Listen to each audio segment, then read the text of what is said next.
이제 선지서가 되게 되는데요. 우리 지난번에 우리 구약 처음 할 때였나요? 제가 이제 전체적인 구조에 대해서 얘기할 때 선지서가 이제 구약의 제일 마지막이잖아요. 그래서 선지서가 총 몇 권으로 되어 있었죠? 기억나시나요? 네네. 17권으로 되어 있었죠. 그래서 앞에 있는 5권을 대선지서라고 얘기를 했었고요. 그다음에 뒤에 있는 12권을 소선지서라고 이야기를 했었습니다. 네. 그래서 처음에 있는 5권 대선지서가 기억나시죠, 여러분? 이사야, 그다음에 어떻게 되죠? 예레미야, 에가, 에스겔, 그다음에 마지막에 다니엘까지 이렇게 5권이 대선지서였고요. 그다음에 마지막 12권 소선지서였는데 우리 소선지서는 조금 헷갈리시죠? 호세아부터 시작해서 말락인데 호세아, 요엘, 아모스, 오바냐, 요나, 미가, 나훔, 하박국, 스바냐, 학개, 스가랴, 말라기. 우리 노래가 좀 더 익숙하죠. 이렇게 해서 우리 소선지서까지 이제 12권, 오늘 이제 총 17권을 해야 돼요. 그래서 내용이 사실은 조금 빡빡하긴 하지만 그래도 하는 데까지 최선을 다해서 한번 달려보도록 하겠습니다. 우리 선지서의 전체적인 구조는요. 어쨌든 간에 우리 하나님 나라 백성의 실패를 좀 이야기를 하는 것이 주된 이야기입니다. 근데 선지서에서 이렇게 하나님 나라 백성들이 실패한 것만 이야기하는 것으로 끝나는 것이 아니라 항상 실패한 이스라엘 백성들에게 새로운 새 언약을 약속해주고 회복될 것을 이야기해 주시는 것이 이제 선지서의 전체적인 구조입니다. 이제 선지자들이라고 한다면 우리 제가 아까 이제 17권 이렇게 말씀드린 그 선지자들도 있지만 사실은 이제 초기에 선지자들이 좀 더 있었습니다. 여러분 그 사무엘 상하에 나왔던 선지자들 혹시 아는 선지자 있습니까? 사무엘 상하, 그러니까 뭐 사무엘이나 다윗이나 이런 사람한테 뭐 죄를 지적했던 나단. 그렇죠. 네. 나단 선지자가 누구의 죄를 막 지적했었죠? 다윗. 예, 웬만하면 성경에서 웬만하면 다윗 하면 한 50%는 맞아요. 나머지 50%는 예수님 이러면 한 50% 맞아요. 네. 그래서 나단 선지자한테 나단 선지자가 다윗한테 그 이제 죄를 지적했던 그런 내용도 나오고요. 갓이라는 선지자가 있어요. 갓 혹시 기억나십니까? 네, 있습니다. 네. 다윗한테도 이렇게 지적했던 그런 선지자가 있었고요. 그 다음에 여러분 잘 아시는 사람인데 이게 선지자인지 잘 인식을 못할 수도 있지만 엘리야도 선지자죠. 엘리야, 엘리사 이런 사람들도 이제 네, 선지자였습니다. 그런데 이 제가 초기에 나왔던 갓 선지자나 나단이나 엘리야나 엘리사 같은 이 선지자들은 독립된 따로 책이 있지는 않죠. 근데 후대의 선지자들, 아까 말씀드린 뭐 이사야라든지 예레미야, 뭐 호세야, 뭐 쭉 이런 대선지서, 소선지서에 나온 그 선지자들은 독립된 책을 이렇게 기록하고 있었죠. 그래서 이 책들을 기록한 시대가 있습니다. 이 기록한 시대가 특히 이제 역사서가 흘러가는 그런 시대와 주로 이제 같이 갑니다. 그래서 특히 이제 선지서들은요, 이스라엘이 이제 분열왕국 남북으로 갈라진 이후에 이제 특히 좀 이렇게 많이 선지자들이 활동을 했고 이런 책들이 기록이 되어 있습니다. 그러면 이렇게 제가 좀 질문을 드려볼게요. 왜 이렇게 이스라엘이 남과 북으로 갈라진 이후에 선지자들이 활동을 많이 했을까요? 선지자들이 왜 이렇게 남과 북으로 갈라진 이후에 활동을 많이 했을까? 멸망시키. 깨달으라고. 네네, 깨달으라고. 뭐를 깨달을까요? 네 불순종. 죄를 알렸다. 불순종, 네 죄를 알렸다. 네, 그렇죠. 그러니까 그 깨달으라고 하고 네 죄를 알렸다라는 것을 왜 남과 북이 분열한 이후에 많이 이야기를 했을까요? 회복하라고요. 네네. 그만큼 죄가 더 많았기 때문일 수도 있겠죠. 그러니까 회복하라는 거는 그만큼 죄가 좀 많다는 거겠죠. 그러니까 네. 이스라엘 백성들이 그나마 이제 다윗 왕 때, 솔로몬 왕 때까지는 그래도 좀 하나님의 말씀에 순종을 해왔다가 이제 분열 왕국, 그러니까 남과 북이 분열을 하고 이제 특별히 이제 북이스라엘 이 사람들은 선한 왕이 별로 없었다고 말씀드렸잖아요. 이런 것처럼 그때가 되면서 이스라엘 백성들 가운데 죄악이 더 많이 있었고 참 이스라엘 백성들 보면요, 뭐 모세 때도 그랬지만 특히 남북 이스라엘로 나눠진 이후에는요, 굉장히 많이 하나님의 말씀을 안 들었던 뭐 이런 말씀 드리긴 좀 뭐하지만 뭐같이 안 들었던 참 이렇게 그런 시대였던 것 같아요. 그러다 보니까 하나님의 백성들이 죄악 가운데 실패하다 보니까 이제 백성들에게 하나님의 주권을 지키면서 살아가야 되는데 그러지 못하니까 이제 선지자들이 어쨌든 역할이 그거잖아요. 죄를 지적하는 것. 그러니까 아까도 말씀드렸지만 아까도 이렇게 어떤 분께서 말씀하셨지만 회복하기 위해서 죄에 많이 빠져 있다 보니까 그것을 회복하기 위해서 선지자들이 많이 활동을 했던 것입니다. 자, 그리고 이렇게 이스라엘 백성들이 남과 북으로 나눠지기도 했지만 포로로 끌려가기도 했잖아요. 그러니까 포로로 끌려간 이후에서도 선지자들이 활동을 합니다. 그리고 포로에서 다시 돌아온 이후에도 계속해서 사역을 하게 됩니다. 자, 우리 첫 번째 이제 어느 정도 들어보신 것 같은데요. 첫 번째 페이지 우리 5과 선지서 하나님 나라 백성의 실패와 새 언약의 소망이라고 되어 있어요. 그러니까 여기 제목에 웬만한 주제가 딱 담겨 있는 거죠. 그러니까 선지서가 하나님 나라의 백성이 뭐 한 거예요? 실패했다는 거죠. 그리고 실패한 거로 끝난 것이 아니라 새 언약을 소망해주고 약속해주는 그런 내용이 이제 선지서에 담겨 있다. 이렇게 보시면 될 것 같습니다. 자, 우리 밑에 있는 글씨를 우리 박순남 권사님 아까 제일 먼저 들어와서 이렇게 얼굴도 이쁘게 보여주셨었는데 강의 시작하니까 딱 얼굴을 숨기시고 이렇게 하셨어요. 박순남 권사님 얼굴 한번 켜주시고 그 부분 좀 읽어주세요. 선지자들은 정치와 종교가 통합되어 있던 사사 시대에서 정치와 종교가 분리되는 왕정 시대로 넘어가면서 자연스럽게 등장했다. 따라서 이들의 존재는 왕들의 시대에서 계속 확인된다. 이들 중 후대 선지자들은 독립된 책들을 남겼고 구약 선지서는 16명의 선지자가 17권의 책을 기록하였다. 사실 역사서와 시가서 그리고 선지서는 거의 시대적 배경이 동일하다. 특히 선지서는 이스라엘이 남북으로 갈라진 이후에 쓰이기 시작하여 바벨론 포로기와 그 이후까지 활동한 선지자들의 사역과 메시지를 담고 있다. 하지만 선지서는 하나님 나라 백성의 실패를 지적하고 심판을 경고하는 부분과 메시아를 통해 새 언약의 소망을 제시하는 내용을 담고 있다고 정리할 수 있다. 네, 감사드립니다. 네, 제가 지금부터 이제 화면을 좀 공유하겠습니다.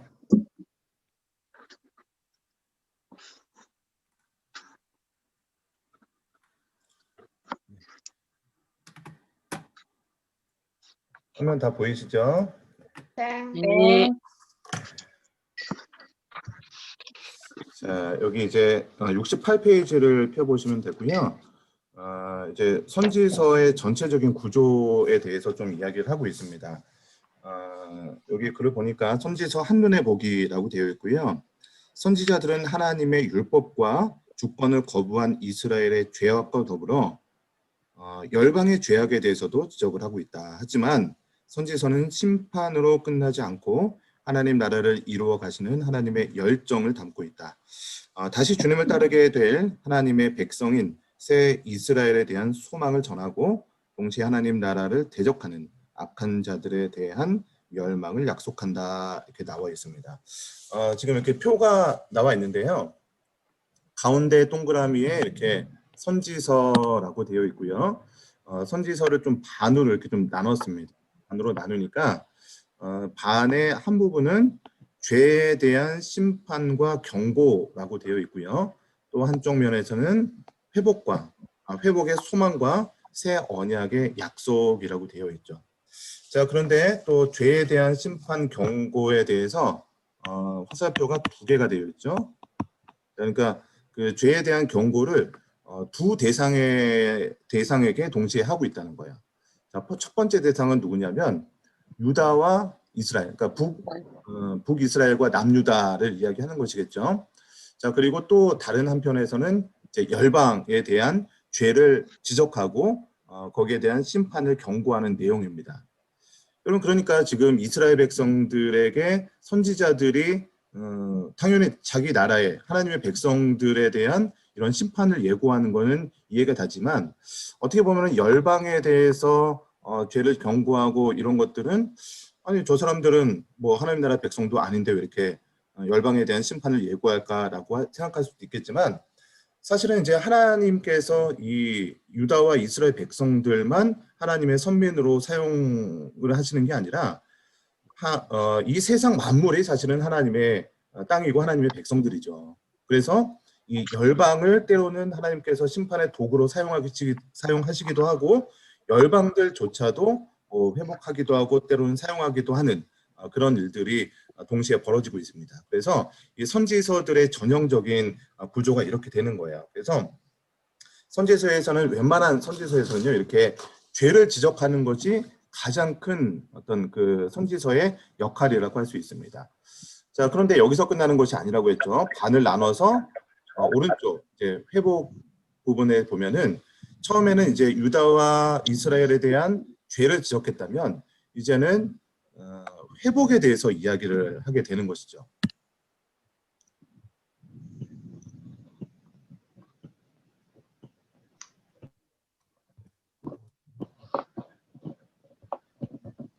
펜이 나오다가 갑자기 안 나와서 네. 어쨌든 간에 자 회복에 대한 이야기를 하고 있고요. 그 다음에 이 열방이 때로는 열방도 그렇게 우리 눈에 보기에는 너무나도 잘 나갈 것 같고 멸망당하지 않을 것 같지만 그 열방조차도 나중에는 최후의 심판이 있다라는 것을 이야기해주고 있는 것이죠. 자, 그래서 여기서 말하는 이제 죄에 대한 경고를 할 때 이 죄가 무엇인가? 우리 지금 구약의 모세오경부터 시작해서 쭉 나오고 있듯이 모세오경에서 제시한 하나님의 율법을 거부하는 것. 이것이 벌써 이제 죄의 기본이죠. 그리고 그것은 그들의 삶 속에서 하나님의 주권을 인정하지 않는 것으로 이제 표현되고 있는 것이에요. 그러니까 이 선지서를 여러분 읽어보시면 우리 작년 후반기 쪽에 우리 또 선지서에 대한 이제 또 큐티 본문이 있었는데 사실은 이제 목회자들이 새벽기도 때 이제 선지서 설교하기가 굉장히 사실은 뭐랄까요 좀 어렵습니다. 어렵다기보다도 힘듭니다. 왜냐하면은 대부분의 내용들이 이제 좀 죄에 대한 경고, 뭐 이렇게 하면 뭐 하나님의 진노하신다. 그 내용이 또 그 다음 날도 거의 좀 비슷한 내용으로 가다 보니까 이런 부분이 조금 힘들기도 한데, 그러니까 선지서의 대부분이 이렇게 죄를 심판하고 경고하는 것으로 시작하다 보니까 선지서를 읽으시다 보면 굉장히 분위기가 좀 이렇게 다운되고 엄중한 것을 좀 보게 되죠. 여러분, 그러나 이 선지서가요 이렇게 심판만을 이야기한 것이 아니라 계속해서 어떻게 하면 우리가 하나님 나라를 회복하고 하나님 나라를 이룰 수 있는 것인지 이것에 대해서 초점이 맞춰 있다는 거예요. 그래서 이렇게 죄를 경고하고 심판하는 이유도 어쨌든 그들을 회복시켜서 새 언약을 약속하시면서 그들이 회복될 것을 이야기해주고 있는 것이 이 선지서의 전체적인 구조다라고 말씀드릴 수 있겠습니다. 자, 우리 69페이지를 넘어가시면요. 이제 죄를 심판하시는 선지서의 메시지라고 되어 있는데요. 우리 정은혜 권사님 여기 박스에 있는 부분 한번 좀 읽어주시면 감사하겠습니다. 선지서들은 모두 분열 왕국 시대 이후에 기록되었기 때문에 선지자들의 경고의 대상을 셋으로 나눌 수 있다. 북이스라엘과 남유다와 열방이다. 주로 남유다에 대해 책망한 선지자는 요엘, 미가, 말라기이다. 북이스라엘에 대한 경고한 선지자는 호세아이다. 열방의 심판만을 전한 선지자는 나훔과 오바다이다.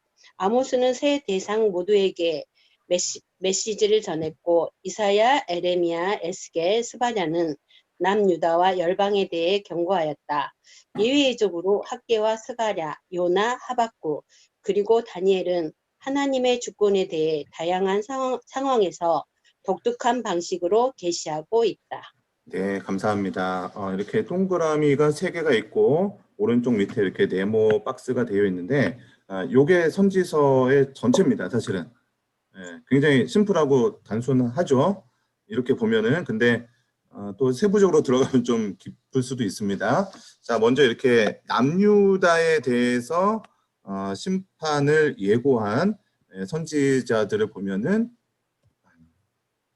요엘, 아까 미가, 요엘, 미가, 미가, 말라기. 말라기. 그러니까 이 요엘과 미가와 말라기 선지자는 특별히 다른 것에 대해서 이야기하지 않고 남유다에 대해서만 이야기를 했다는 거죠. 자, 그리고 이사야, 그 다음에 예레미야, 에스겔, 스바냐 여기 가운데 있죠. 이 사람들은 남유다랑 열방에 대해서 같이 이야기를 하는 사람들이죠. 자, 그리고 열방에 대해서만 이야기하는 선지자들은 나훔, 그 다음에 오바댜 이런 사람들이고 특별히 이제 북이스라엘에 대해서만 이렇게 심판을 예고한 선지자는 호세아 선지자입니다. 예. 그리고 가운데 이렇게 아모스 선지자는요 다 얘기했어요. 다. 남유다에 대해서도 그다음에 열방에 대해서도 북이스라엘에 대해서도 다 얘기했던 선지자가 바로 이 아모스 선지자입니다. 그래서 우리 북이스라엘에 대해서 이렇게 북이스라엘에서 활동한 선지자들은 아모스와 호세아, 그래서 암호 뭐 이렇게 좀 줄여서 얘기할 수 있어요. 요엘까지도 좀 이렇게 할 수도 있는데 어쨌든 그 왜 북쪽 하면은 왜 북쪽에 들어가려면 암호를 대야 됩니다. 이렇게 좀 단순하게 이야기를 하면은 좀 잘 외워져요. 제가 신대원 준비할 때 좀 되게 유치하고 막 이렇게 좀 암기를 많이 했던 것 같아요. 근데 이런 것들이 조금씩 도움이 될 때가 있습니다. 그러니까 북이스라엘은 암호를 대야 된다. 아모스, 호세아 뭐 이런 식으로 얘기할 수도 있고요. 조금 더 이렇게 구체적으로 하나씩 좀 더 나가도록 하겠습니다. 자, 한 페이지를 좀 넘겨주시고요. 지금은 제가 전체적으로 선지서에 대해서 전체적으로 한번 훑을 거고요.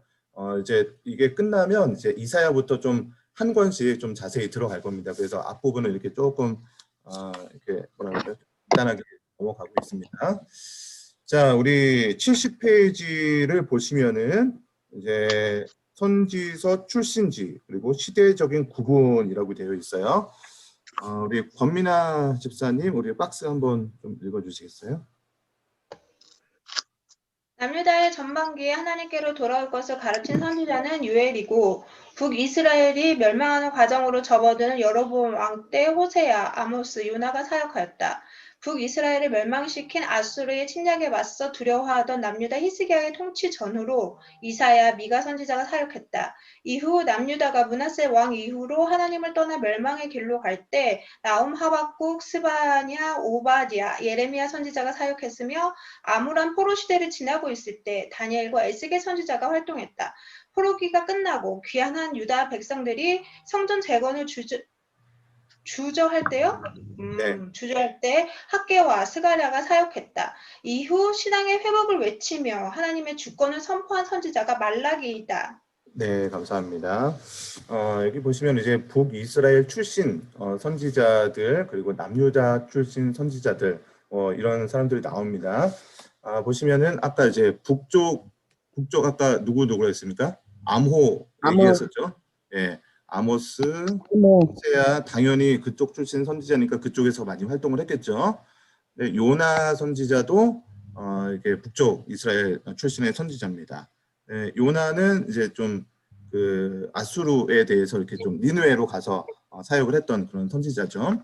그래서 아모스, 호세아, 요나는 북이스라엘 출신의 선지자고요. 나머지 이사야, 예레미야, 에스겔, 다니엘, 요엘, 오바댜, 미가, 나훔, 하박국, 스바냐, 학개, 스가랴, 말라기까지는 남유다에서 활동했던 선지자라고 하시면 될 것 같습니다. 내용은 이렇게 조금 이렇게 자세히 여기 책에 기록이 되어 있으니까 전반기에 요엘 선지자가 이게 사역을 했고 히스기야 통치 전후에 이사야, 미가가 활동했고 이런 것들 책을 좀 참고해 주시면 좋을 것 같습니다. 이 부분이 조금 이렇게 뭐 이거를 외워야 되는 게 아니기 때문에 제가 이렇게 금방금방 넘어가는 거예요. 한 페이지에 넘어가시면요. 우리 71페이지에 좀 전체적인 표가 나와 있습니다. 이게 조금 내용, 그러니까 사람의 이름들이 많고 하다 보니까 좀 표로 이렇게 정리를 하는 게 좋을 것 같아서 이 표들이 좀 많이 이렇게 요약이 되어 있는 거고요.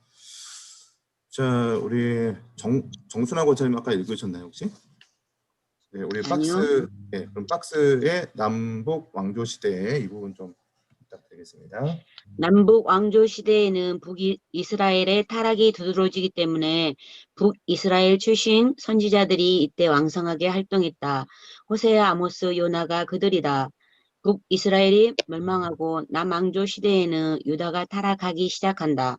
초기에는 이사야와 미가 선지자가 활동했고 유다의 멸망이 가시화된 시점에는 아수르가 멸망하고 바벨론이 흥할 것을 예언한 나움 외에 하박국, 스바냐, 에레미야, 오바댜 같은 선지자들이 활동했다.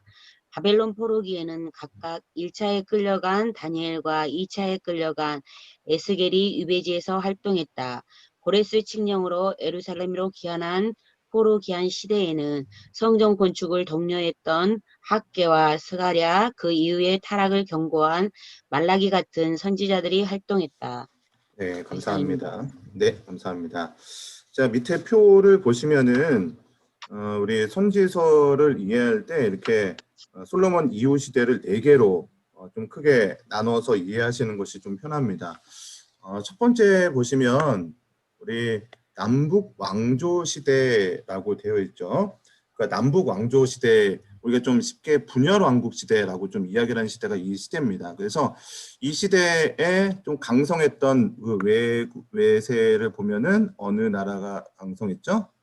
아수르가 좀 강성했던 시대, 남북 왕조, 분열 왕국 시대를 얘기하는 것이죠. 자, 두 번째 시대는 남왕조 시대입니다. 남왕조 시대. 그러니까 여기 보면은 북이스라엘이 뭐 했죠? 멸망하고 난 이후를 얘기하는 겁니다. 그러니까 남왕조, 남유다만 남아 있었던 시대죠. 이 시대는 이제 아수르가 쇠퇴했던 시대예요. 아수르가 쇠퇴하고 대신에 바벨론이 신흥 세력으로 부강을 하고 부흥했던 그런 시대이기도 합니다. 자, 그리고 그 다음 시대를 포로 시대라고 얘기했는데, 포로 시대는 왜 포로로 끌려갔습니까? 남유다가 뭐 했어요? 이제는 멸망했던 시대죠. 이런 멸망했던 연도 정도는 조금 이렇게 기억해 두시면 좋습니다.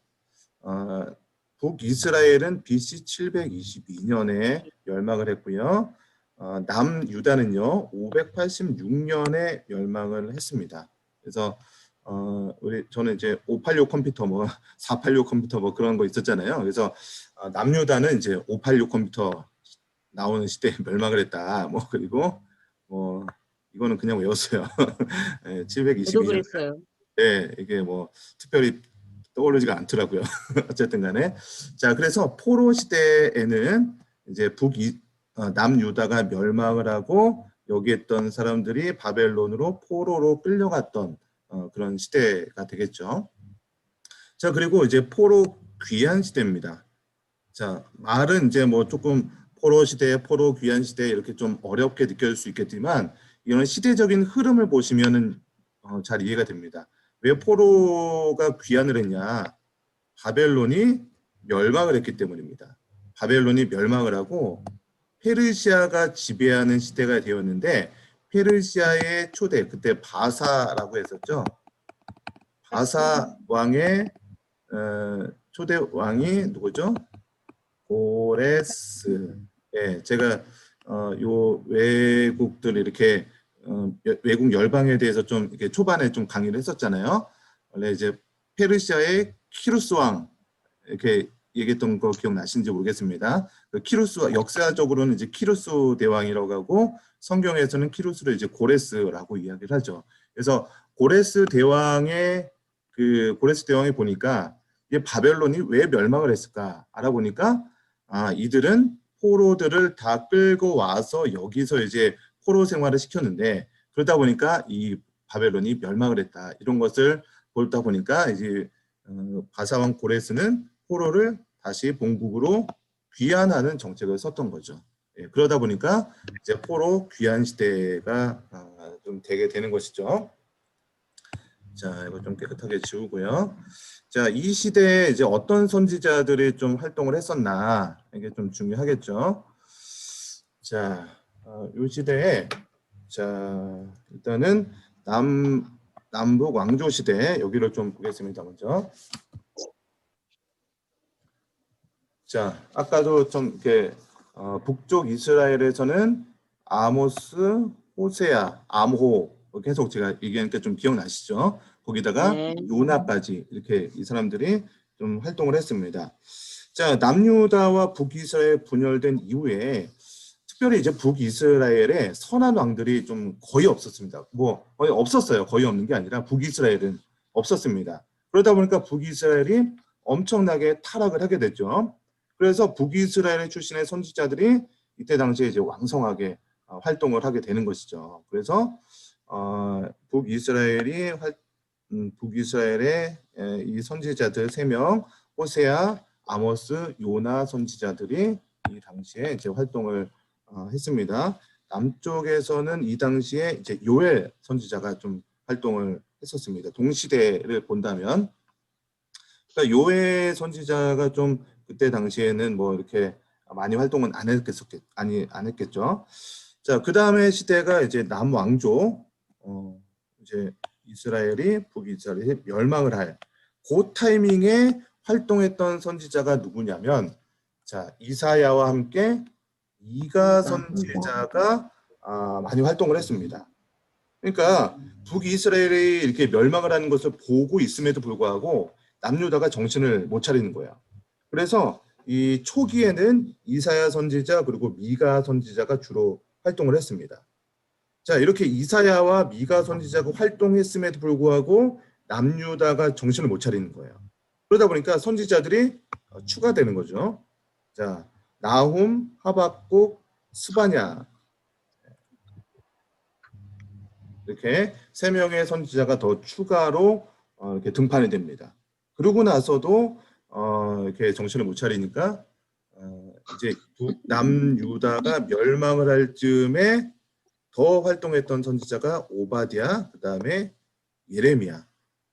예레미야 밑에 보면은 에가라고 되어 있잖아요. 우리 대선지자의 이사야 뭐죠? 이사야 그 다음에 뭐죠? 대선지서 예레미야 그 다음에 에가라고 되어 있죠. 에가는 되게 분량이 작아요. 근데도 불구하고 대선지서에 들어가 있습니다. 그러니까 예레미야가 쓴 에가죠. 근데 그 예레미야의 별명이 여러분 뭔지 아십니까? 예레미야의 별명. 눈물의. 네, 맞습니다. 네, 눈물의 선지자죠. 왜 눈물의 선지자일까요? 왜 울었을까요? 그러니까 그냥 허덕하면 우는 뭐 그런 성격의 소유자였기 때문에 눈물의 선지자라고 할까요? 백성의 멸망을 말해야 되니까 얼마나 마음이 아프겠어요. 그렇죠. 멸망을 말해야 되는 게 얼마나 마음이 아프겠습니까? 맞습니다. 자, 근데 백성의 멸망을 말하는 거는 선지자들이 다 해야 될 사역이잖아요. 그러면 다른 사람들도 백성의 멸망을 말해야 되는데 특별히 예레미야가 눈물을 많이 흘린 이유가 무엇일까요? 표의 힌트가 좀 있습니다. 예레미야가 사역했던 그 시기가 언제예요? 포로로 가서 남유다가 멸망. 그렇죠. 멸망하고 그거를 전. 직접 눈으로 본 사람인 거예요.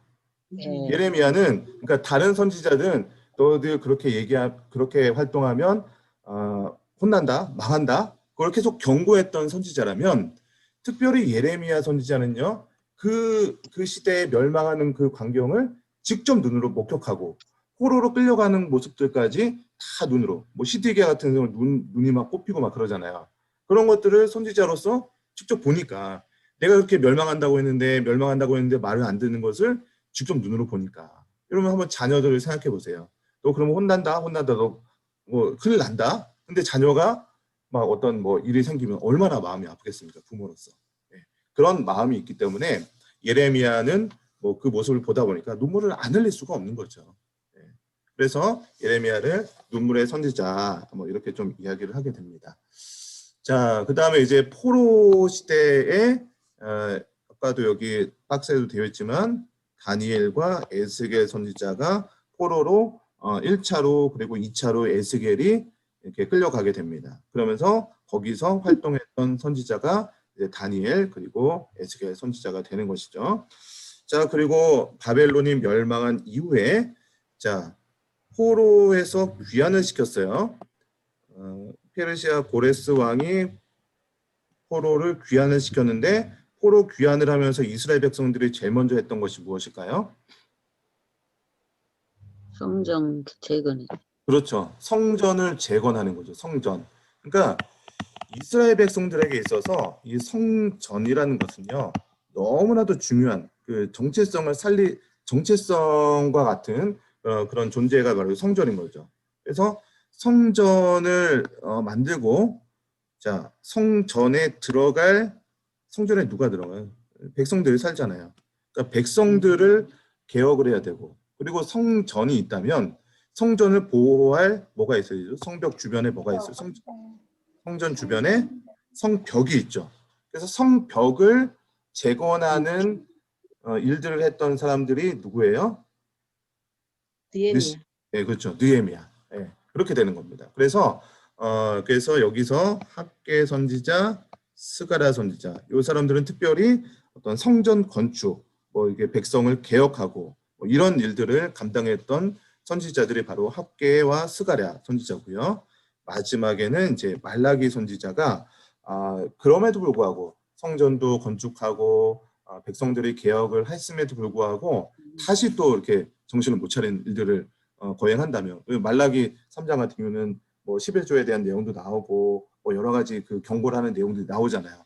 그러면서 이 말라기 때까지 이 선지자가 활동을 하고 그 이후로 약 400년 정도를 아무런 활동을 하지 않습니다. 그러니까 선지자가 하나님이 어떤 말도 하지 않는 거예요. 선지자를 통해서 나타나지도 않고 뭐 어떠한 일도 일어나지 않는 요 한 400년 정도의 시기를 이제 뭐라고 하냐면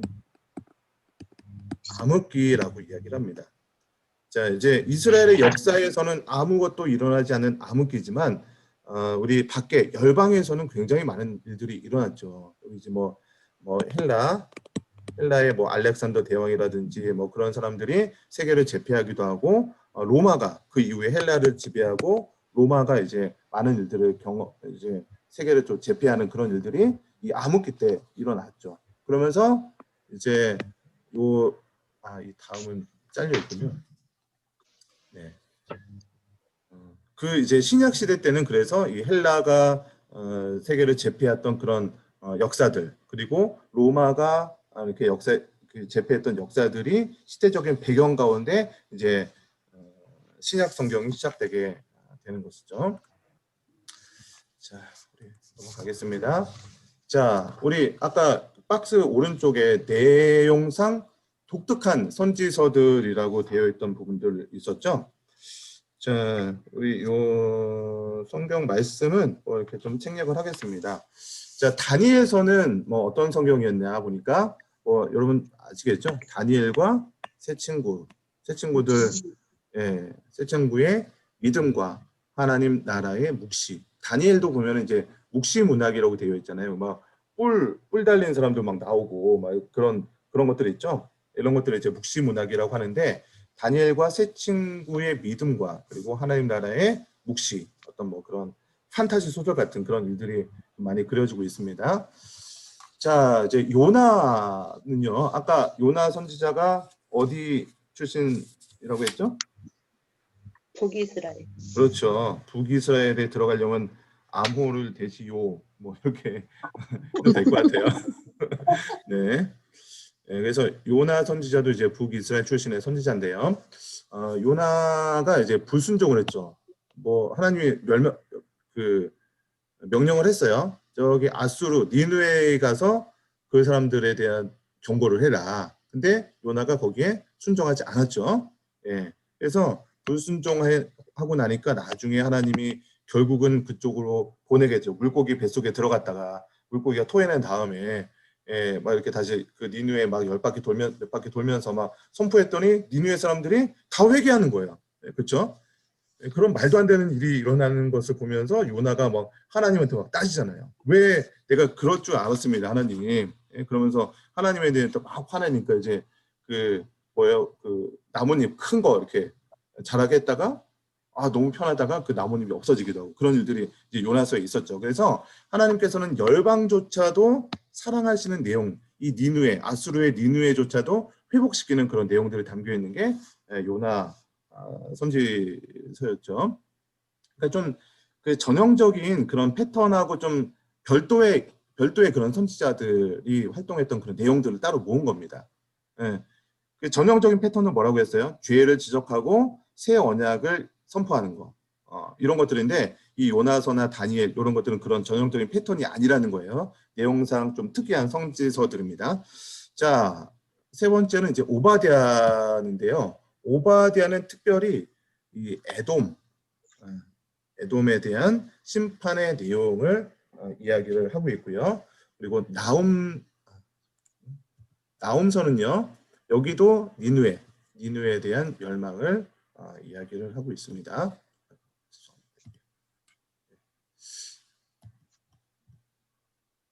그리고 마지막 학계 스가랴는 성전 건축에 대해서 특별히 이야기하고 있는 성경이었죠. 자, 이렇게 좀 전체적으로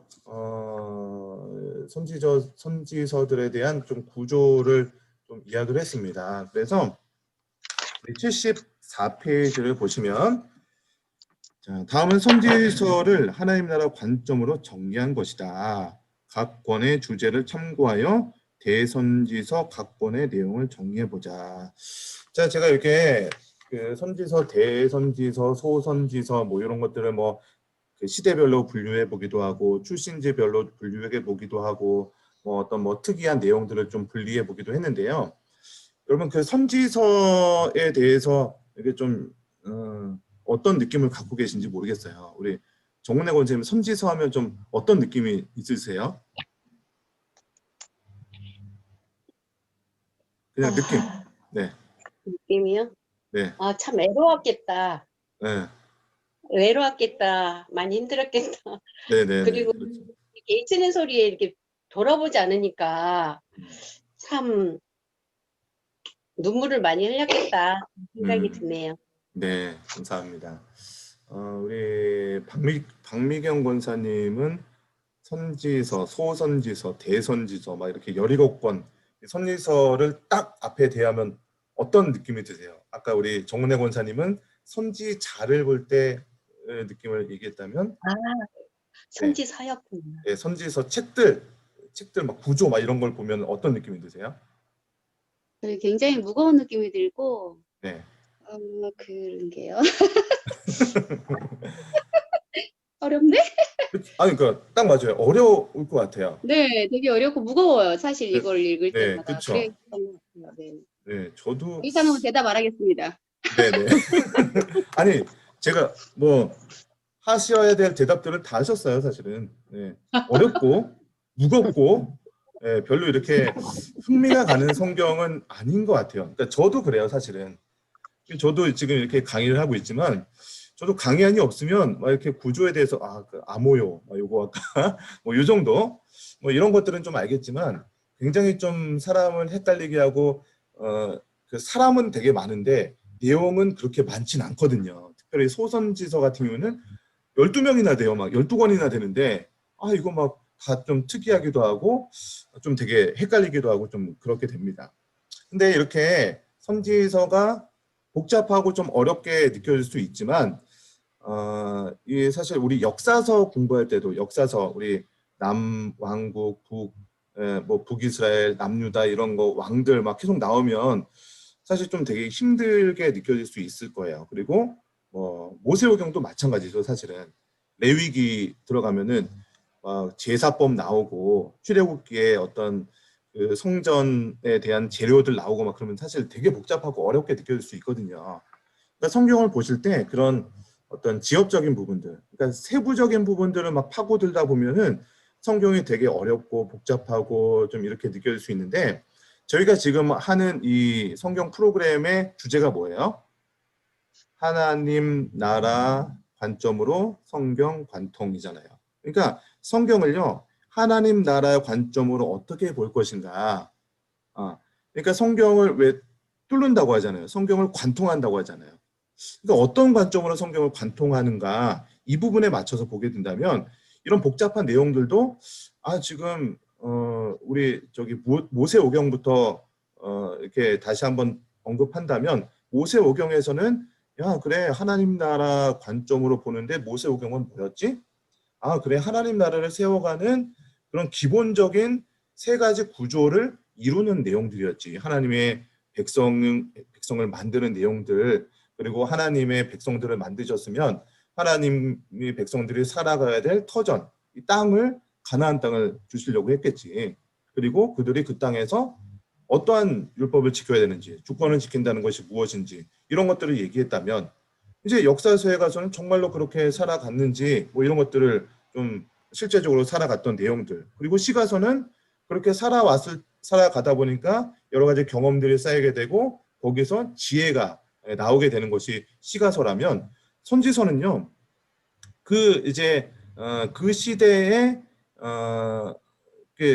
하나님 나라 백성들이 그렇게 살지 못한 것들에 대한 심판을 한다, 그리고 경고를 하고 그것으로 끝나는 것이 아니라 새로운 희망을 주는 내용이다.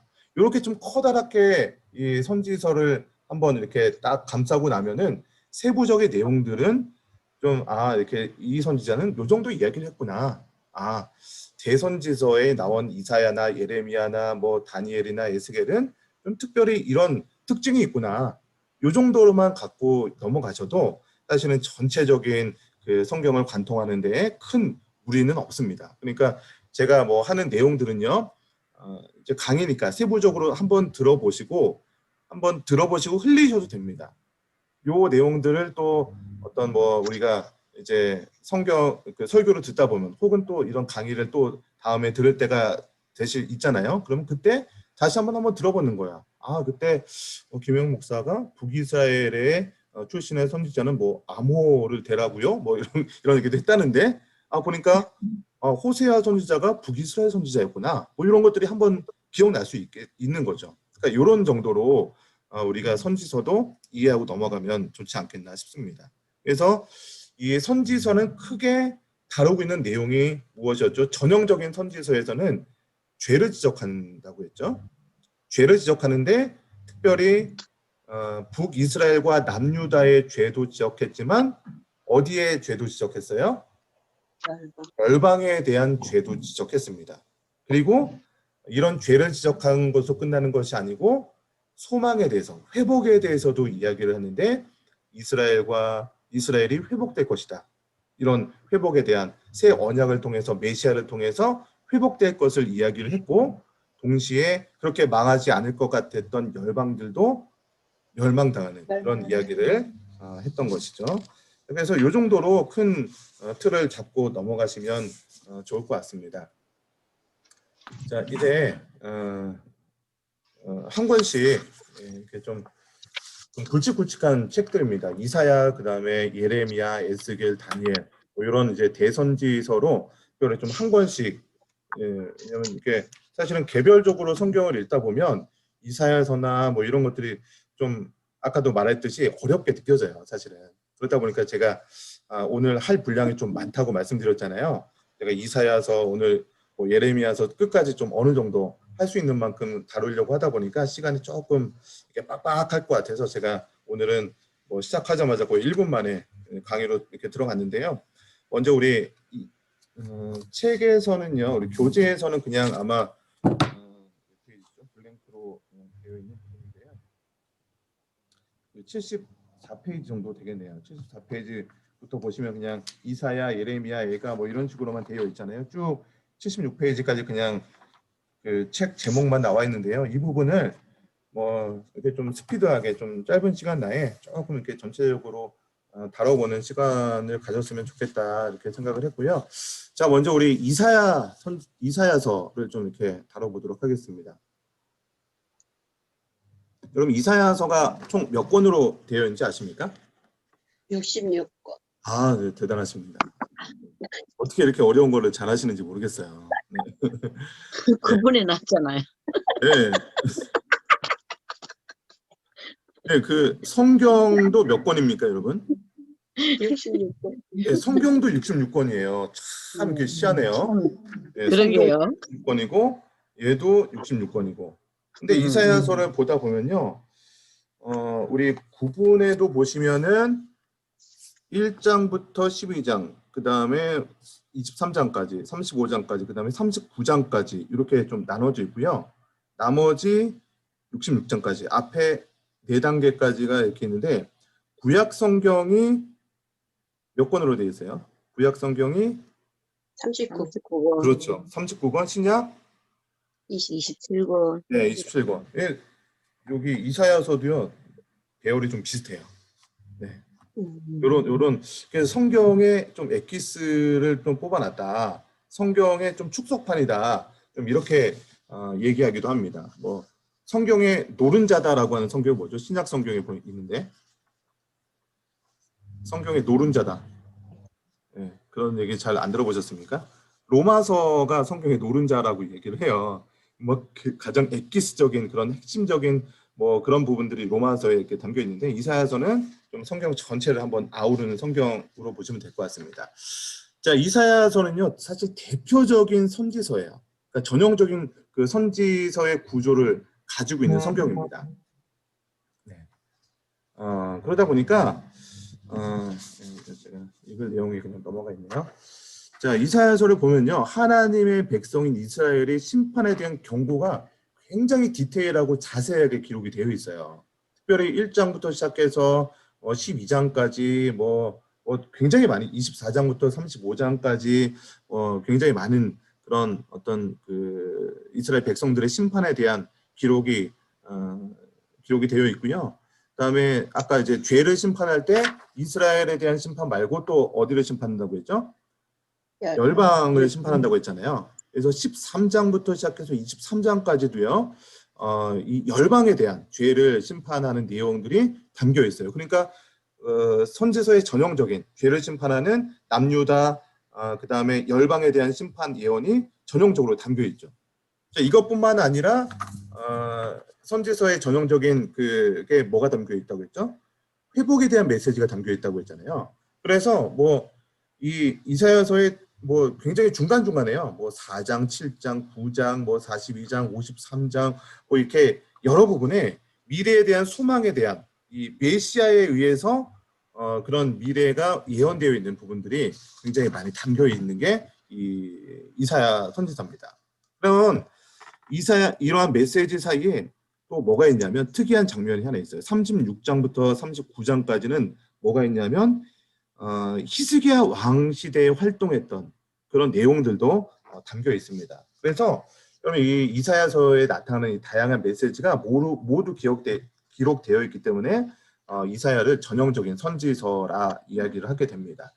자, 요 이사야서를요 좀 전체적으로 우리 이 교재 74페이지는 5개 부분으로 좀 나눠져 있죠. 이 부분을 좀 이렇게 보겠습니다. 먼저 1장부터 23장까지의 내용은요.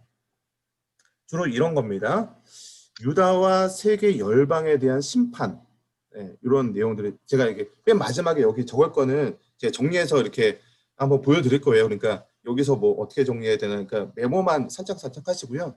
정리는 제가 맨 마지막에 각 선지서의 제일 마지막에 정리하는 부분 이렇게 정리해드리겠습니다. 그래서 이사야서는요 남유다 왕인 어떤 시대에 어느 왕 때 활동했던 선지자냐면 우시야, 요담, 아하스, 히스기야 요 4왕에 걸쳐서 활동했던 그러니까 운요아히 이렇게 얘기를 하는데 아까 이제 36장부터 9장까지 히스기야 뭐 그런 내용도 언급한다고 했잖아요.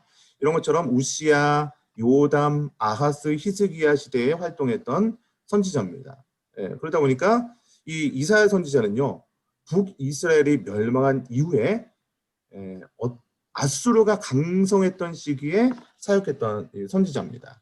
그래서 남유다에 대한 심판에 대한 말씀을 기록하고 있죠. 그래서 이사야는요 하나님의 백성 이스라엘이 하나님을 주인으로 인정하지 않고 살고 있음을 강력하게 선포하는 그런 메시지로 이렇게 나오게 됩니다. 제가 이제 이사야서 1장 2절 말씀 이렇게 여기 화면에 보여 드러났는데요. 우리 최근민 집사님 한번 마이크 켜시고 이 성경 구절 한번 읽어주시겠어요? 네. 목사님 어디죠? 화면에 보이는 성경 구절이요. 이사야서 1장 2절 말씀입니다. 안 보이는데? 아, 잘 안 보이세요? 네. 죄송합니다. 가까이서 보세요. 안 보이는 것 같아. 아, 그러면 제가 읽을게요. 죄송해요. 제가 이게 핸드폰이니까 좀 작게 보이실 것 같네요. 제가 예, 크게 예. 한다고 했는데도 죄송합니다. 안 보여. 예, 이사야서 예, 보이네. 하늘이여 들으라, 땅이여 귀를 기울이라. 여호와께서 말씀하시기를 내가 자식을 양육하거늘 그들이 나를 거역하였도다. 네, 감사합니다. 보니까 이제 이스라엘이 하나님을 주인으로 아들이고 자식임에도 불구하고 나를 거역했다. 그러니까 초기에 지금 이사야서 1장 뭐 이렇게 앞부분에 보면요, 이런 부분에 죄를 지적하는 부분들이 굉장히 많이 언급이 되어 있습니다. 제가 뭐 한두 구절만 이렇게 언급을 했지만 심지어는요 3절에 보니까 소는 그 임자를 알고 나귀는 그 주인의 구유를 알건만은 이스라엘은 알지 못하고 나의 백성은 깨닫지 못하는도다. 그러니까 지금 소도 자기 주인을 알고 뭐 이런데, 그러니까 소, 개, 뭐 가축만도 못하다는 거예요. 지금 이스라엘이. 네. 그러니까 얼마나 이렇게 이스라엘 사람들의 그런 부분들을 이렇게 잘못된 부분들을 언급하고 있는 겁니까? 자, 그리고요. 그 계속 이어지는 부분이 뭐냐면 하나님이요 자기 백성 이스라엘에게 땅을 주시고 그 땅에서 이제 하나님의 주권을 인정하며 살기 바랬는데 이 정의와 사랑에 충만한 삶 그리고 하나님의 영광을 만방에 드러나는 삶을 살기 원하셨는데 이스라엘 백성들은요 악한 삶의 열매를 맺고 있다라고 하면서 포도원의 비유로 이스라엘을 표현하고 있는 성경 구절도 나옵니다. 이게 성경 구절이 좀 잘 안 보이시나요? 제가 잘 보여요. 잘 보이세요? 네, 감사합니다. 목사님 크게 했어요. 네, 잘 보이시는 우리 정순아 원사님 한 번만 더 읽어주세요. 땅을 파서 돌을 제하고 극상품 포도나무를 심었도다. 그 중에 망대를 세웠고 또 그 안에 술틀을 팠도다. 좋은 포도 맺기를 바랐더니 들포도를 맺었도다. 아멘. 네, 감사합니다. 이제 특히 이제 이사야서 5장에 보면 이제 포도원 비유로 이렇게 이스라엘 백성들이 좋은 포도 맺기를 바랬는데 들포도, 이렇게 안 좋은 포도를 맺었다는 거잖아요. 그러니까 이스라엘 백성들에게 하나님께서 정말로 정의와 어떤 충만한 삶, 하나님의 영광을 드러내는 삶을 바라고 있었음에도 불구하고 그러지 못한 삶을 살고 있다. 이사야 선지자가 계속해서 이런 이제 남유다의 그 죄악을 이렇게 지적하고 있는 것이죠.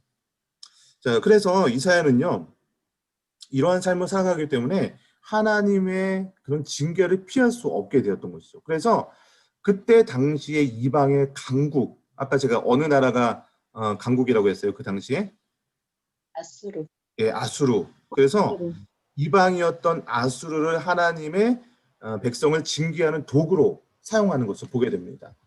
자, 우리 이사야서 10장 5절을 보시면은 이렇게 되어 있어요. 아수르 사람은 화 있을진저 그는 내 진노의 막대기요 그 손의 몽둥이는 내 분노라. 그러니까 하나님께서 아수르를 사용하셔서 내 진노의 막대기로 아수르를 사용하겠다는 거예요.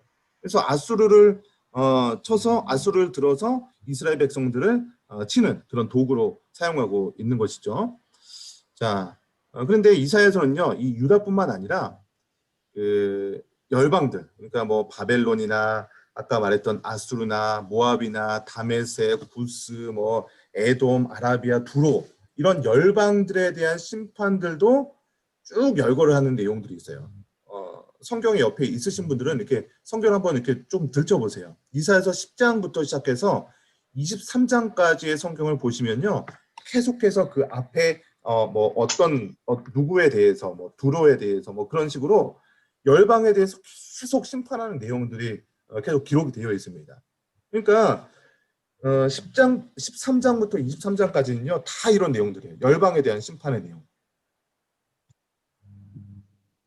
자, 그리고 이 모든 메시지가요, 세계 만방에 하나님의 주권에 세워져야 한다는 하나님 나라의 핵심적인 그 내용을 선포하고 있는 거예요. 그러니까 열방들도 하나님 안에, 하나님의 손아귀 안에 들어가고 있는 것이죠. 하나님께서 이런 진노의 막대기를 들어서 심판하는 그런 내용들. 자, 그런데 이러한 심판 이후에 하나님은요, 다시 유다와 열방을 회복시킬 것을 또 이야기하는 장면들이 나옵니다. 그게 이제 24장부터 시작해서 36장까지의 내용이 좀 그런 내용들입니다. 여기에 보면 특별히 좀 많이 언급이 되는 단어가 있는데요. 바로 그 여호와의 날이라는 그런 단어들이 좀 계속해서 좀 언급이 되고 있어요. 그러니까 여호와의 날에 어떤 일들이 있습니까? 심판의 메시지들, 그리고 이 심판의 메시지가 양면성이 있어요. 그러니까 어떤 사람에게는 그 심판의 날이 축제의 날이 될 수도 있죠.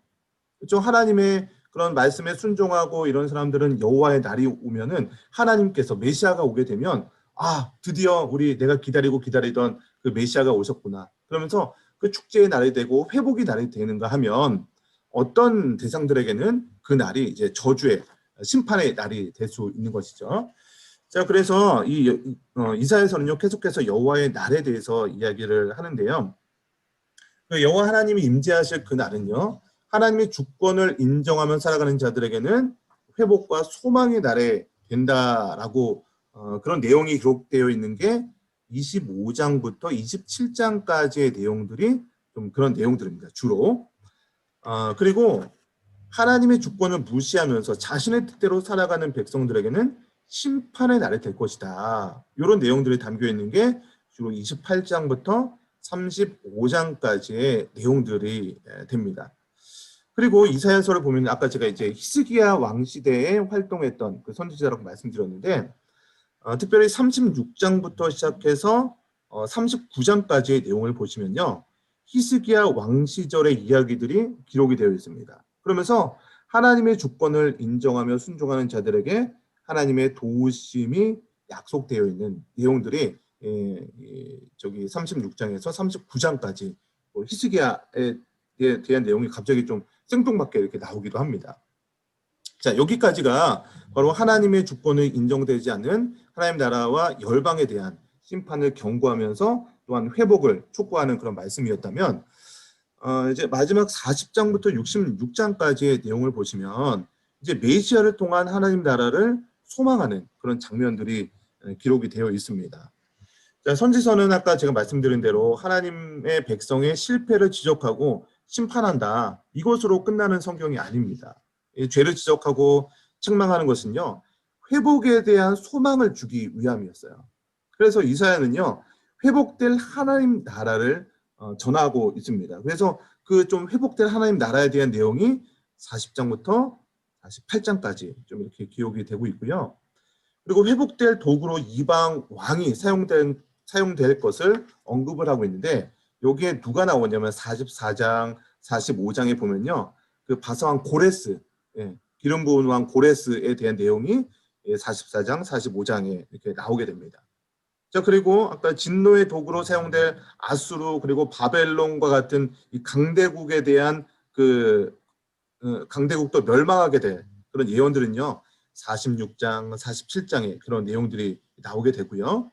그리고 그 하나님의 사명을 받은 종에 의해서 하나님 나라는 영원한 언약을 맺게 될 것이다. 새 언약을 맺게 될 것. 이런 부분을 49장부터 55장까지 이렇게 좀 언급이 되고 있어요. 그래서 결국 하나님의 경고를 마음에 깊이 새기고 경건하게 하나님의 주권을 지키면서 살아가는 자들에게 은총을 주신다, 은총을 내려주신다라는 것이 이제 56장부터 마지막까지 이렇게 이어지는 내용들입니다. 그래서 이렇게 하나님의 백성도 열방과 마찬가지로 하나님께서 원하시는 그런 삶의 열매를 맺는 데 실패를 했죠. 그러나 주의 종이신 이 메시아를 통해서 미래의 소망은 하나님 나라의 복음으로 우리를 인도하는 내용이 바로 이사야 내용이다라고 좀 말씀드릴 수 있겠습니다. 이사야를 좀 정리해 보겠습니다. 자, 1장부터 12장까지는 이제 유다에 대한 심판의 메시지. 자, 이사야서가 이렇게 좀 반으로 딱 나눠져 있습니다. 자, 앞에 부분은 심판에 대한 메시지. 자, 39장까지가 심판에 대한 메시지. 제가 아까 39장까지 좀 나눠진다고 했잖아요. 자, 39장까지가 특별히 심판에 대한 메시지라면 나머지 뒷부분은 소망에 대한 메시지를 전해주고 있습니다. 다시 1장부터 12장까지는 유다에 대한 심판을 기록한 성경이었다면 아까 열방들은 13장부터 시작해서 23장까지 열방에 대한 심판에 대한 부분들이 언급이 되어 있었다면 여기에는 이제 뭐 묵시에 대한 그런 내용들입니다. 여러 가지 뭐 심판의 내용들, 그리고 36장부터 39장은 역사라고 되어 있는데 특별히 아까 제가 어떤 왕 언급했었죠? 시자로 시작하는, 네, 그렇죠. 히스기야 왕의 역사의 어떤 스토리들이 36장부터 시작해서 39장까지 담겨 있습니다. 그리고 뒷부분 이제 소망에 대한 부분들을 언급하는 내용은 40장부터 마지막 66장까지 되어 있는데 여기서 이제 메시아에 대한 메시아가 이제 나올 것이고, 그러니까 여러분 그 선지서를 보다 보면요 항상 이 메시아에 대한 언급이 뭐 여러 가지 표현이 다르게 언급이 됩니다. 그래서 이사야에서도 이 메시아에 대한 하나님 나라의 소망을 언급하는 것이 이제 이사야서라고 생각하시면 되겠습니다. 저희 예레미야를 보겠습니다. 자, 예레미야 선지자, 아까 제가 또 눈물의 선지자다 이렇게 언급을 하기도 했었는데 이 예레미야는요, 이 남유다가 멸망하던 시대의 선지자입니다. 그래서 제가 아까 뭐 눈물의 선지자다 이렇게 말씀을 드렸잖아요. 그러다 보니까 남유다가 바벨론으로 포로로 끌려가기 전의 왕들, 그러니까 요시야, 그다음에 여호아스, 여호야긴, 시드기야, 뭐 이런 왕들, 그러니까 마지막 그 남유다의 마지막 왕들이거든요, 이 사람들이. 그러니까 그 마지막 시대에 활동했던 선지자가 바로 이 예레미야 선지자입니다. 자, 그래서 이 선지자는요, 이스라엘 백성들이 하나님의 주권을 지키지 못한 것들을 뭐 계속해서 경고를 하겠죠. 그래서 아까도 말씀드렸지만 예레미야는요, 유다가 멸망하는 것을 직접 눈으로 목격한 선지자입니다. 그래서 멸망 과정과 그 마지막 왕들에게 있었던 일들을 다른 선지자에 비해서 굉장히 상세하게 좀 기록이 되어 있습니다. 그래서 예레미야는요, 새 언약의 소망을 기록한 내용이 중간에 딱 박혀 있어요. 30장부터 시작해서 33장까지가 이 새 언약의 소망에 대한 그런 부분인데요. 이 부분을 제외하면요, 앞부분은요, 특별히 1장부터 45장까지를 좀 앞부분으로 잡는데 이 앞부분은요, 유다에 대한 심판의 메시지를 전합니다. 그리고 뒷부분 46장부터 시작해서 51장까지는요, 열방에 대한 심판의 메시지가 기록이 되어 있습니다. 그래서 예레미야는요, 전체적으로 죄를 지적하고 심판을 경고하는 내용이 좀 주를 이룹니다.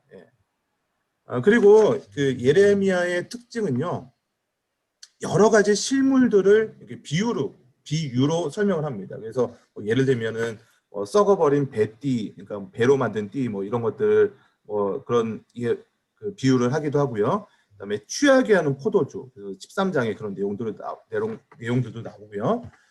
그다음에 그릇을 깨고 다시 만드는 어떤 토기장에 대한 그런 비유 18장에 나오고요. 깨진 옹기에 대한 그런 비유도 19장에, 그리고 좋은 무화과와 나쁜 무화과에 대해서 24장에 뭐 이런 교훈을 통해서 유다 백성들이 하나님의 뜻을 좀 깨닫기를 바라는 그런 내용들이 담겨 있습니다.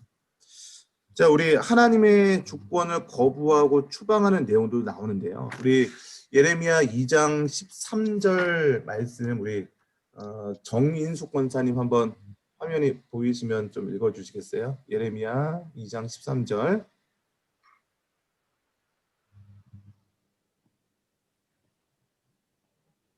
네, 정인숙 권사님. 안 계시나 봐요. 네, 그러면 장정옥 권사님, 장정옥 권사님 예레미야 2장 13절 화면에 보이시나요? 네. 네, 내 보이시면 백성이 두 가지 악을 행하였나니 곧 그들이 생수의 근원되는 나를 버린 것과 스스로 웅덩이를 판 것인데 그것은 그 물을 가두지 못할 터진 웅덩이들이니라. 아멘. 네, 네. 자, 우리 예레미야의 굉장히 좀 핵심적인 그 내용을 언급하는 이 예레미야 2장 13절인데요. 내 백성, 이스라엘 백성들이 두 가지 악을 행했다라고 하면서 생수의 근원이 되신 나를 버렸다. 그리고 스스로 웅덩이를 팠다. 이렇게 얘기를 하고 있는데 그 예레미야를 보시면요. 하나님의 주권을 인정하지 않았던 아담과 하와가 에덴 동산에서 추방된 사건을 다시 재현하는 것처럼 보입니다. 그러니까 하나님의 백성이 아름다운 땅을 얻었잖아요. 이스라엘 백성들이 가나안 땅을 얻었잖아요. 근데 거기서 쫓겨나는 것들, 예, 그런 내용들이 마치 아담과 하와가 에덴 동산에서 추방된 것처럼 이렇게 그려주고 있습니다. 예, 그래서 아까 우리 예레미야 2장 13절을 읽었지만 하나님의 주권을 거부한 유다 백성들은요. 하나님이 주신 땅에서 추방될 수밖에 없는 거예요. 예. 땅이 점점 축소되다가 이제는 남는 것이 없어져 버리고 이제 그 아수르와 바벨론에 의해서 완전히 멸망당하게 되잖아요. 그래서 예레미야는요. 하나님의 백성인 이스라엘이 하나님이 주신 땅인 그 가나안에서 하나님의 주권인 하나님의 율법을 지키지 않았다는 것에 대해서 가장 강력하게 비판하는 선지자입니다. 그래서 우리 예레미야 2장 7절, 8절 좀 제가 읽어보겠습니다. 내가 너희를 기름진 땅에 인도하여 그것의 열매와 그것의 아름다운 것을 먹게 하였거늘 너희가 이리로 들어와서는 내 땅을 더럽히고 내 기업을 역겨운 것으로 만들었으며 제사장들은 여호와께서 어디 계시냐 말하지 아니하였으며 율법을 다루는 자들은 나를 알지 못하며 관리들도 나에게 반역하며 선지자들은 바알의 이름으로 예언하고 무익한 것을 따랐느니라. 예, 굉장히 심각한 어조로 얘기하고 있지 않습니까? 내가 기름진 땅에 너희를 인도했는데 예? 너희들한테 이렇게 좋은 것을 먹게 했는데 예? 그 땅을 너희가 더럽히고 있다. 내 기업을 역겨운 것으로 만들었다. 얼마나 강조한 좀 이렇게 강하게 표현하고 있습니까? 또 제사장들은 하나님이 어디 있는지 모르고 그 선지자들이 바알의 이름으로 예언하고 있는 거예요. 이게 말도 안 되는 일들이잖아요. 이런 일들을 지금 이스라엘 백성들이 하고 있다라고 강력하게 이렇게 비판을 하고 있죠. 그래서 예레미야는요 계속해서 유다의 멸망이 모세 율법에 약속된 모세 율법에 이렇게 돼 있잖아요. 하나님 말씀에 순종하면 복을 받고 불순종하면 벌을 받는다. 이런 상벌의 조항이 하나님의 백성이 유다에게 적용된 결과라는 것을 말하면서 너희들 회개해야 된다. 계속해서 이야기하고 있는 것이죠. 자, 그런데 문제는 무엇이냐면 하나님의 백성인 유다는요. 그 말씀을 지키지 않는 거죠. 자신들의 욕망을 따라서 이제 우상 숭배를 하는 것을 보게 됩니다. 그래서 예레미야는요. 이 우상 숭배를 하는 것을 뭘로 표현을 하고 있냐면 음행을 했다. 그러면서 예레미야는 삶 속에서 하나님의 주권을 인정하지 않더라도 잘 될 수 있다는 그들의 삶의 생각의 결과는 재앙이었다라고 이야기를 하고 있습니다. 우리 현상섭 집사님 우리 화면 보이시면 예레미야 6장 19절 말씀 한번 읽어주시겠어요? 마이크를 켜주시고요. 네. 땅이여 들으라. 내가 이 백성에게 재앙을 내리리니 이것이 그들이 생각의 결과라. 그들이 내 말을 듣지 아니하며 내 율법을 거절하였음이니라. 네, 감사합니다. 그러니까 계속해서 이 생각의 결과, 그러니까 여러분 우리가 어떤 생각을 하고 있느냐. 사실 우리가 지금 성경 관통 이렇게 하고 있지만 이 성경 관통을 하는 것은요, 우리의 생각, 우리의 그 사고 방식, 우리가 어떤 것들을 머리에 넣느냐, 요 훈련을 하고 있는 거예요, 사실. 그러니까 지금 사실 그 전체적인 스토리는 제가 그 하나님 나라 관점으로 아까도 말씀드렸지만 이스라엘 백성들, 그러니까 저희가 하나님의 말씀을 잘 순종해야 된다 이거잖아요, 사실은. 근데 그거를 여러 가지 방법으로 풀어서 설명하고 뭐 이사야에서 한 번 설명하고 뭐 모세오경에서 한 번 또 설명하고 계속 반복입니다, 어떻게 보면. 그러니까 이것들을 통해서 하는 것이 무엇이냐면 우리의 생각이 하나님의 말씀으로 재조정되게 하는 거예요, 사실은. 그러니까 왜냐하면 우리는요, 우리의 생각은 어디에 길들여져 있냐면 세상의 방법에 길들여져 있습니다. 굉장히 많은 시간들 우리가 또 여태까지 살아왔던 뭐 50년, 40년, 60년 이렇게 살아오다 보니까 세상에서 들어왔던 교육들, 그리고 부모님한테 들었던 것들, 어른들한테 들어왔던 그런 세상의 교육들이 우리의 많은 것들을 지배하고 있습니다. 여러분, 그래서요, 우리의 생각을 지배하는 것이 세상의 소리가 아니라 하나님의 말씀이 될 수 있도록 우리 그래서 성경을 계속 읽어야 되는 거고, 성경을 묵상해야 되는 것이고, 큐티 계속 강조하고 있잖아요. 큐티를 하자라고 하는 것이고, 가정에서는 특별히 가정 예배를 드려야 된다. 예. 이게 모든 이스라엘 백성들이 재앙을 받는 것이 생각의 결과라는 거예요. 그래서 그들이 내 말을 듣지 아니하며 내 율법을 거절했는데, 이것이 우리의 생각을 하나하나 바꿔나가는 것들을 통해서 회복되어야 된다. 이것을 강조하고 있는 거예요. 자, 이렇게 이스라엘 백성들에게 그 생각을 바꿔라, 뭐 여러 가지 방법으로 경고했음에도 불구하고 교만한 이스라엘 유다 백성들은요, 그 선지자의 심판의 메시지에도 귀를 기울이지 않았습니다. 그렇기 때문에 계속 경고해도 듣지 않으면 어떻게 돼요? 결국에는요, 심판 당할 수밖에 없는 거예요. 심판 당하려고 하는데 어떤 기도를 해도 뭐 어떤 강구도 그 심판을 막을 수가 없는 지경까지 왔다는 거예요. 그래서 하나님의 백성이 하나님의 땅에서 주권을 지키지 못한 결과는 그 땅에서 추방되는 거예요. 추방되는 거예요. 그런데 우리 항상 그 선지서에 보면은 새 언약을 약속하는 내용이 분명히 나오죠. 아까 제가 중간에 30장부터 시작해서 33장까지가 예레미야에서는 그 새 언약을 약속하는 내용이라고 좀 말씀드렸습니다. 네, 그래서 예레미야도요, 이 새 언약에 대해서 소망을 전하는데요. 결국 하나님의 백성은요, 하나님의 백성을 심판하는 것은요, 그냥 심판시키는 것 자체가 목적이 아닙니다. 너희들 심판 당했으니까 이제 뭐 끝까지 너희들 그냥 심판이야, 끝이야, 아웃이야, 이렇게 하는 것이 하나님의 심판의 목적이 아니라는 거예요.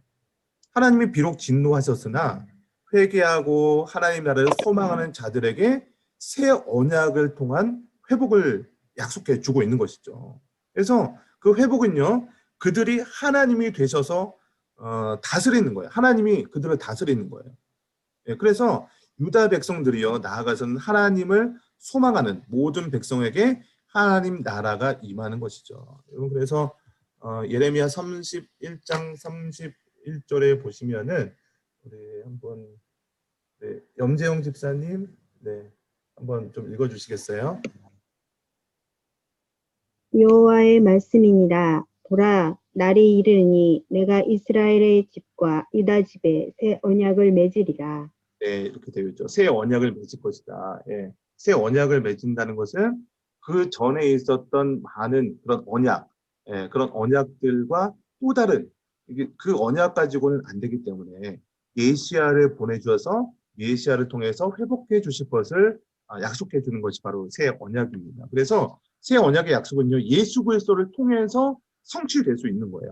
그래서 이 새 언약을 약속하시면서 언급되는 그 본문이 뭐냐면은 예수님의 떡과 잔, 예수님의 피, 이런 것들의 내용이 나옵니다. 그래서 십자가의 죽음으로 예레미야가 예언한 새 언약이 성취될 것들을 언급해주고 있습니다. 그리고 그 영원히 그 예식을 통해서 나를 기념하라. 그러니까 성찬식 우리가 계속하는 이유가 이런 예레미야의 그런 본문들, 우리 또 그 신약, 이제 다음 주에 이제 신약을 하게 될 텐데, 그런 부분에서도 이 새 언약이 신약 시대에 어떻게 성취되는지 우리 다음 주에 신약 성경 본문을 보면서 다시 확인하게 될 것이에요.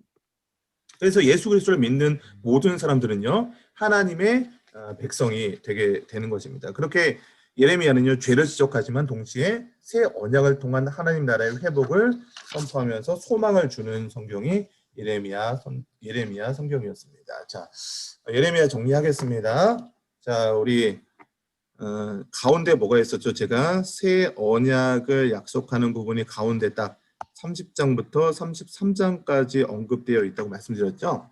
자, 그 중에서 우리 1장부터 45장까지 전반부는 유다의 심판에 대한 내용들입니다. 이 1장부터 45장까지가 전체적인 그 내용이지만 가운데 30장부터 33장까지가 이제 새 언약을 약속하는 내용이었고요. 그리고 뒷부분은 이제 열방에 대한 심판 그리고 예루살렘의 멸망에 대한 부분들을 언급하고 있는 게 예레미야서라면, 자, 우리 예레미야 애가는요, 요거는 이제 뭐 특별히 이렇게 5장으로 되어 있는데요. 이스라엘의 멸망에 대한 그런 슬픔을 이렇게 노래하는 성경입니다. 그러다 보니까 1장은요, 그 고통의 현실, 이게 멸망한 유다와 성전의 비참한 모습들을 이게 그대로 보여줍니다. 그리고 이 고통을 당한 원인이 무엇이었는지 2장에서 그 원인을 진단하고 있습니다. 바로 하나님의 주권을 인정하지 않은 하나님의 백성에 대한 진노다. 진노 때문에 이렇게 너희가 고통을 당한다. 그러면서 3장에서는 소망의 이유를 제시하고 있습니다. 바로 하나님의 인자하심입니다. 여전히 고통스러운 현실이 이어지지만 하나님의 인자하심이 결코 하나님의 백성을 버리지 않을 것이다. 그러면서 소망을 가질 조건을 제시합니다. 뭐예요? 바로 우리가 회개하며 돌아왔을 때, 돌아왔을 때 하나님께서 이렇게 회개해 주실 것이다라고 하면서 하나님의 긍휼하심을 구하는 간구의 기도의 내용이 예레미야 애가입니다. 자, 이제 여기서부터는 조금 이제 좀 빨리 넘어갈 건데요. 이제 에스겔입니다. 자, 에스겔은요, 항상 성전의 중심이 되어 있습니다. 성전의 중심이 되어 있어요. 자, 이스라엘은요, 바벨론으로 3번에 걸쳐서 유배가 되었어요. 유배 생활합니다. 뭐 BC 605년, 597년, 586년 이렇게 3번에 걸쳐서 바벨론을 유배를 했는데요. 에스겔 선지자는요, 2차 유배기 때 바벨론으로 잡혀가서 그발 강가라는 곳에서 소명을 받습니다. 그래서 그때부터 이제 하나님의 말씀을 전하는 선지자가 되는데요. 이 에스겔 선지자는 어떤 출신이냐면 제사장 출신이에요. 제사장. 그러다 보니까 그 에스겔 선지자의 중심적인 메시지가 뭐냐면 성전, 제사장이니까 성전 중심으로 이 메시지가 선포되고 있습니다. 그래서 앞부분 1장부터 24장까지는요. 유다에 대한 심판의 메시지가 이렇게 전해지고 있고요. 그리고 이제 25장부터 32장까지는 열국에 대한 심판, 그리고 33장부터 39장까지는 이제 회복인 거죠. 회복.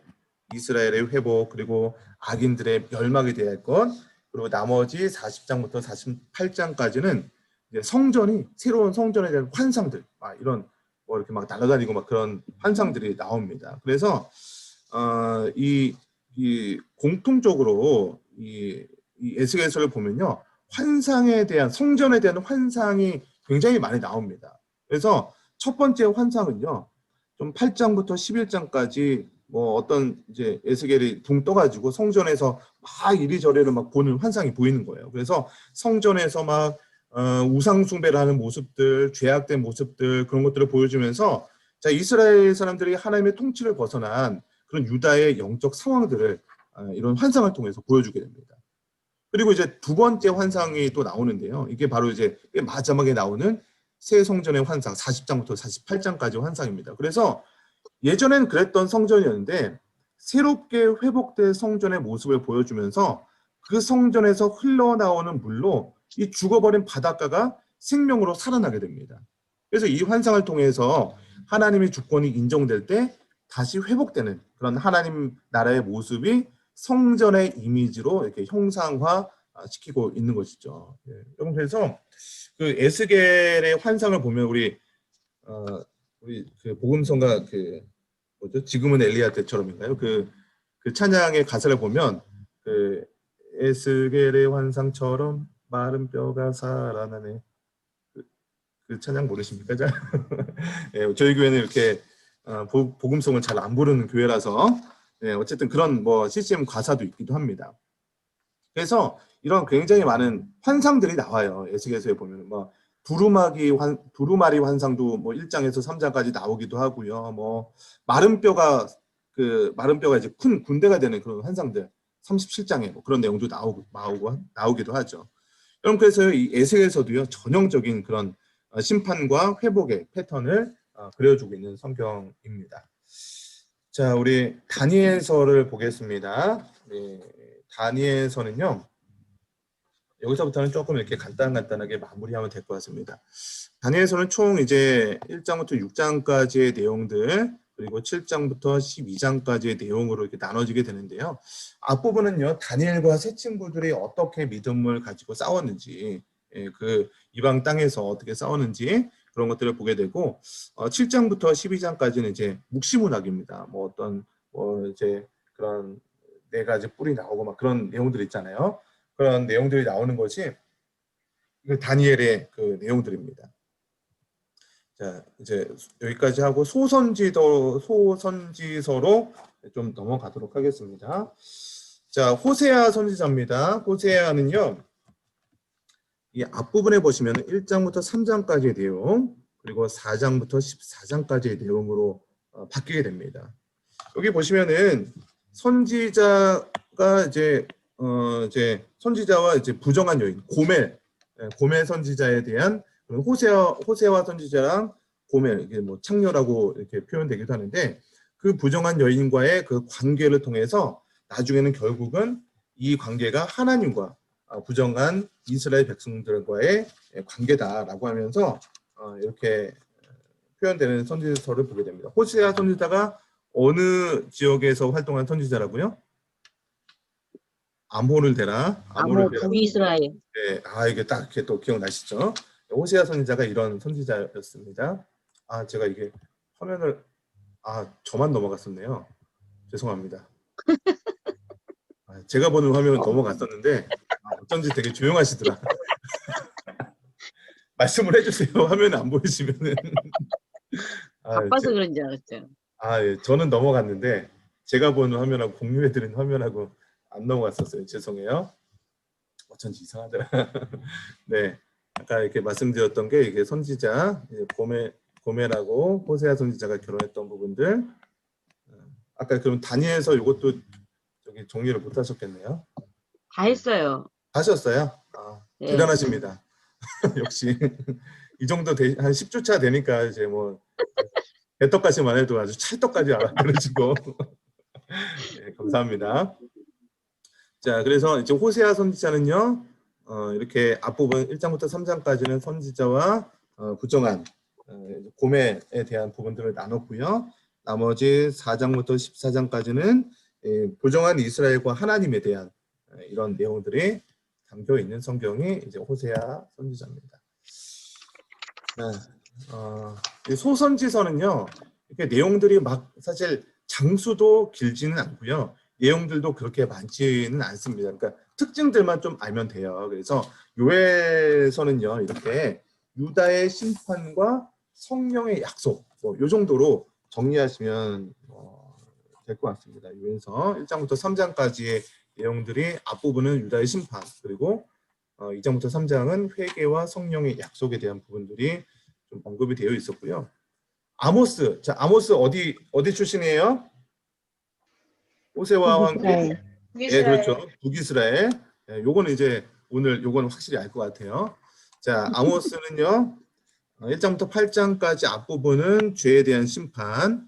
특별히 여기서도 환상이 좀 5가지 환상이 나옵니다. 황충, 불, 다림줄, 여름실과 그리고 성전에 대한 환상이 그런 환상을 통해서 죄를 지적하는 거죠. 죄인데 어디의 죄예요? 남유다예요, 북이스라엘이에요? 북이스라엘. 네, 그렇죠. 당연히 북이스라엘을 선포한 선지자니까 죄를 선포하겠죠. 그리고 결국에는 회복에 대한 약속이 이제 9장에 언급이 되어 있습니다. 자, 넘어가겠습니다. 오바댜입니다. 오바댜. 자, 오바댜는요, 그냥 1장이에요. 어느 분이 오바댜 목사님이 성경 읽겠습니다. 오바댜서 15절 읽겠습니다. 그러니까 어느 분이 질문했대요. 몇 장이요? 질문했더니 오바댜는 1장만 있으니까 당연히 1장이겠죠. 1장에 있는 성경이에요. 자, 에돔의 심판과 이스라엘의 회복입니다. 그러니까 오바댜가요, 에돔에 대해서 이렇게 특별히 사역했던 것이죠. 에돔, 특별히 에돔. 자, 그래서 에돔에 대한 죄를 지었던, 그리고 이스라엘 회복을 얘기했고요. 요나서는요, 특별히 이제 열방에 대한 하나님의 사랑인데요. 열방도 아까 지금 잠깐 언급했지만 이 니느웨에 대한 그런 사랑을 하나님에 대한 사랑이죠. 그래서 특별히 이제 불순종했다가 이제 나중에는 순종하고 나중에는 그 여러 가지 그 예화를 통해서 요나가 이제 회복되는 그런 내용들. 요나서는 굉장히 이상하게 끝나요. 그냥 질문으로 끝나는 것처럼 보여요. 이게 아무튼 나중에 읽어보세요. 재밌습니다. 요나서도요. 자, 미가서입니다. 미가서는요, 앞부분의 1장부터 3장까지의 내용은 하나님 백성 이스라엘과 유다의 심판, 미가 선지자, 그렇죠. 자, 그리고 4장부터 10장까지는 또 메시아에 대한 하나님 나라의 소망을 이야기해주고 있습니다. 자, 거의 다 끝났습니다. 우리 나홈서고요. 나홈도 니느웨에 대한 교만과 멸망. 나홈도 이렇게 간단하게 정리합니다. 이게 3장짜리이긴 하지만 니느웨에 대해서 특별히 언급을 하고 있었고요. 자, 하박국은요, 하나님 백성의 위기, 그러니까 하박국이 여러 가지 좀 질문을 합니다. 질문을 막 이렇게 따지듯이 질문을 하면 하나님이 그거에 대해서 답변을 하시고, 뭐 이런 내용들로 담겨 있는 내용이 이제 하박국 이제 선지서고요. 하나님의 백성의 위기와 하나님의 답변, 이렇게 보시면 될 것 같고요. 자, 스바냐입니다. 스바냐. 이건 뭐 스바냐 3장 그 노래도 있죠. 너희 하나님 여호와가 뭐 그러면서 스바냐는요, 그 1장부터 3장, 2장까지 1장, 2장, 뭐 제가 3장 8절까지로 이렇게 좀 나눠져 있는데 주로 이제 2장까지로 좀 보시면 되고요. 유다와 열방에 대해서 심판을 예고한다면 또 마지막 3장은 회복을 약속해주고 있죠.